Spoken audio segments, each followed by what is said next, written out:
Hello friends, welcome back to another video from study history with me. ഇന്ന് നമ്മൾ discuss ചെയ്യുന്നത് തവായിഫ് എന്ന ടോപ്പിക്കാണ്. ഇത് ഒരു ക്വിക്ക് റിവിഷൻ വീഡിയോ ആണ്, അതുകൊണ്ട് ഒന്നും ഡീറ്റെയിൽ ആയിട്ട് നമ്മൾ ഡിസ്കസ് ചെയ്യില്ല. ഇതിലുള്ള സ്ലൈഡിൽ കൊടുത്ത ടോപ്പിക്കും പ്രധാനപ്പെട്ട കുറച്ച് തവായിഫുകളെ കുറിച്ചുമാണ് ഈ ഒരു വീഡിയോയിൽ നമ്മൾ ഡിസ്കസ് ചെയ്യുന്നത്. തവായിഫ്സിനെ നമുക്ക് ബേസിക്കലി കോർട്ടസൻസ് എന്ന് ട്രാൻസ്ലേറ്റ് ചെയ്യാൻ പറ്റും. ഇവർ സിംഗറായിരുന്നു, ഡാൻസേഴ്സ് ആയിരുന്നു. ഇത് പ്രധാനമായിട്ടും പാടിയിരുന്നത് ഹിന്ദുസ്ഥാനി മ്യൂസിക് ആയിരുന്നു. കഥക്, മുജ്രാത്ത്, തുമ്രി, ദദ്ര തുടങ്ങിയ ഡാൻസസ് ഇവർ പെർഫോം ചെയ്തിരുന്നു.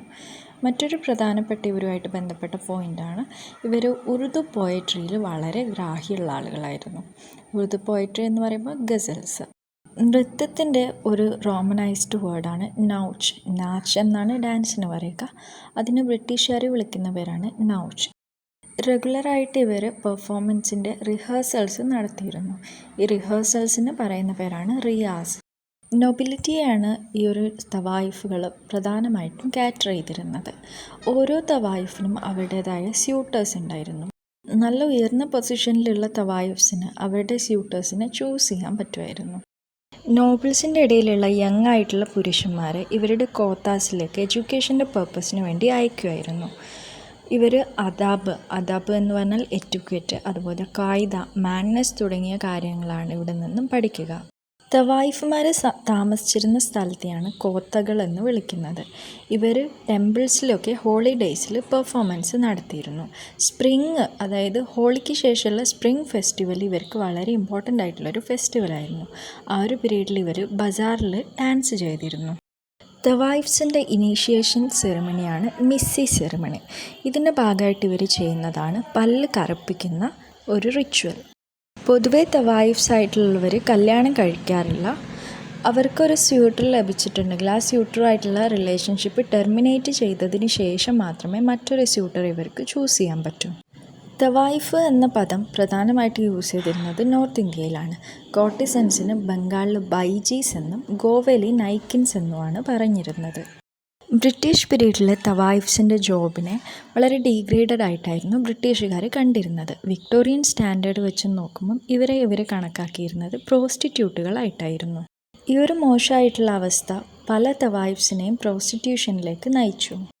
തവായിഫ്സിൻ്റെ കോത്താസിനെ സെൻറ്റർ ചെയ്തുകൊണ്ട് ആൻറ്റി ബ്രിട്ടീഷ് സ്ട്രഗിളിലും ഇവർ നല്ലോണം പാർട്ടിസിപ്പേറ്റ് ചെയ്തിട്ടുണ്ട്. ഇനി പ്രധാനപ്പെട്ട കുറച്ച് തവായിഫ്സിനെ കുറിച്ചും അവരുമായിട്ട് ബന്ധപ്പെട്ട ഇമ്പോർട്ടൻ്റ് ആയിട്ടുള്ള പോയിൻറ്റ്സും നോക്കാം. ജഹാംഗീറിൻ്റെ ലവറായിരുന്നു അനാർക്കലി എന്ന് പറയുന്ന തവായിഫ്. അനാർക്കലിയുടെ റിയൽ നെയിമാണ് ഷെർഫുന്നീസ. ഈ ഒരു റിലേഷൻഷിപ്പ് കാരണം അനാർക്കലിയെ ലേറ്റർ അക്ബർ എക്സിക്യൂട്ട് ചെയ്തു.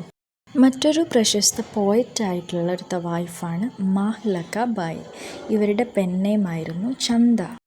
ഹൈദരാബാദ് നൈസാംസിൻ്റെ പീരീഡിൽ ജീവിച്ചിരുന്ന ഈ ഒരു തവായിഫിൻ്റെ വർക്കാണ് ഗുൽസറെ മഹ്ലാക്ക. ഇത് ഡെക്കാൻ ഏരിയയിലുണ്ടായിരുന്ന ഉറുദുവിൻ്റെ വാരിയൻ്റ് ആയിട്ടുള്ള ദാഖിനിയിലാണ് എഴുതിയിട്ടുള്ളത്. ഈ ഒരു കൃതിയാണ് ഉറുദുവിൽ ആദ്യമായിട്ട് ഒരു സ്ത്രീ എഴുതിയിട്ടുള്ള ഒരു കളക്ഷൻ ഓഫ് പോയംസിനെയാണ് ദിവാൻ എന്ന് വിളിക്കുന്നത്. മുഹമ്മദ് കൂലി കുത്തുബ് ഷായുടെ വൈഫായിരുന്നു ബാഗ്മതിയുടെ തന്നെ പേരാണ് ഹൈദർ മഹൽ. ചില ചരിത്രകാരന്മാരുടെ അഭിപ്രായത്തിൽ ഹൈദരാബാദിൻ്റെ പേര് വരുന്നത് ഹൈദർ മഹൽ എന്ന് പറയുന്ന ഇവരുടെ പേരിൽ നിന്നാണ്. ഭാഗനഗറും ഇവരുടെ പേരിലാണ് നെയിം ചെയ്തിട്ടുള്ളത്. ജഹന്തർ ഷായുടെ കൺസോർട്ടായിരുന്നു ലാൽ കുൻവറിൻ്റെ തന്നെ മറ്റൊരു പേരാണ് ഇംതിയാസ് മഹൽ. റോയൽ പവറുമായിട്ട് ഇവർക്കുള്ള റിലേഷൻഷിപ്പ് ഇവരുടെ ഫാമിലി മെമ്പേഴ്സിൻ്റെയൊക്കെ സ്റ്റാറ്റസ് എലവേറ്റ് ചെയ്യുന്നതിൽ വളരെയധികം സഹായിച്ചിട്ടുണ്ട്. മുഹമ്മദ് ഷായുടെ വൈഫും അവരുടെ സണ്ണിൻ്റെ റീജൻറ്റുമായിട്ട് വർക്ക് ചെയ്തിട്ടുള്ള തവായിഫാണ് ഖ്വദ്സിയ ബീഗം. ഇവർക്ക് 50,000 കുതിരയുടെ മാൻസാബ് റാങ്ക് ഉണ്ടായിരുന്നു. ഔറംഗസേബിൻ്റെ യൂത്ത് കാലത്തുണ്ടായിരുന്ന അദ്ദേഹത്തിൻ്റെ ലവറായിരുന്നു സൈനബാദി മഹൽ. ഇവരുടെ മരണശേഷം ഔറംഗസേബ് വളരെ ഡിപ്രഷനൊക്കെ ആയിരുന്നു എന്നാണ് റെക്കോർഡ്സിൽ പറയുന്നത്. ഡേവിഡ് ഒക്ടർലോണിയുടെ വൈഫായിരുന്നു മുബാരക് ബീഗം. ഇവരെ വിളിച്ചിരുന്ന മറ്റൊരു പേരാണ് ജനറലി ബീഗം. ഇവരുടെ ഗസ്റ്റുകളിൽ പ്രധാനപ്പെട്ട ഒരാളാണ് പോയറ്റായിട്ടുള്ള മിർസ ഗാലിബ്. സർദാന എന്നൊരു ചെറിയ പ്രിൻസിപ്പാലിറ്റി ഭരിച്ചിരുന്ന ആളായിരുന്നു ബീഗം സെമ്രു. വാൾട്ടർ റെയിൻഹാർഡ് സോംബ്ർ എന്ന് പറയുന്ന മെർസനറി ലീഡറുടെ വൈഫായിരുന്നു ബീഗം സെമ്രു. ഇവരുടെ ഹസ്ബൻഡിൻ്റെ മരണശേഷമാണ് സാർദാന എന്ന പ്രിൻസിപ്പാലിറ്റിയും ഈ ഒരു മിലിറ്ററി യൂണിറ്റും ഇവരുടെ കീഴിൽ വരുന്നത്. മഹാരാജ രഞ്ജിത് സിംഗിൻ്റെ വൈഫായിരുന്നു മോറൻ സർക്കാർ എന്ന് പറയുന്ന തവായിഫ്. ഇദ്ദേഹത്തിന് തവായിഫുമായിട്ടുണ്ടായിരുന്ന ഈ ഒരു ബന്ധം കാരണം ഫ്ലോഗ് ചെയ്യപ്പെട്ടിരുന്നു എന്നൊക്കെയാണ് പറയുന്നത്. മഹാരാജ രഞ്ജിത് സിംഗ് മോറൻ സർക്കാരിന് വേണ്ടി നിർമ്മിച്ച പള്ളിയാണ് മസ്ജിദെ തവായിഫാൻ. വാജിദ് അലി ഷായുടെ കീഴിലുള്ള തവായിഫാണ് വസീറാൻ. ഇവർ ബീബി ജാൻ എന്ന് പറയുന്ന ഒരു തവായിഫിൻ്റെ ഡോട്ടറായിരുന്നു. 1857 റിബല്യനിൽ അവധിൽ ലീഡർഷിപ്പ് കൊടുത്തുള്ള ബീഗം ഹസ്രത്ത് മഹൽ ഒരു തവായിഫായിരുന്നു. വാജിദ് അലി ഷായുടെ ഫസ്റ്റ് ഭാര്യയായിരുന്നു ബീഗം ഹസ്രത്ത് മഹൽ. മ്യൂസിക്കുമായിട്ട് ബന്ധപ്പെട്ട ഒരു കോർട്ടസനാണ് ഗൗഹർ ജാൻ. ഇന്ത്യയുടെ ഫസ്റ്റ് എവർ റെക്കോർഡ് ഇവരാണ് റെക്കോർഡ് ചെയ്തിട്ടുള്ളത്. അതുകൊണ്ട് തന്നെ ഇവരെ വിളിക്കുന്ന മറ്റൊരു പേരാണ് ദ ഗ്രാമഫോൺ ഗേൾ.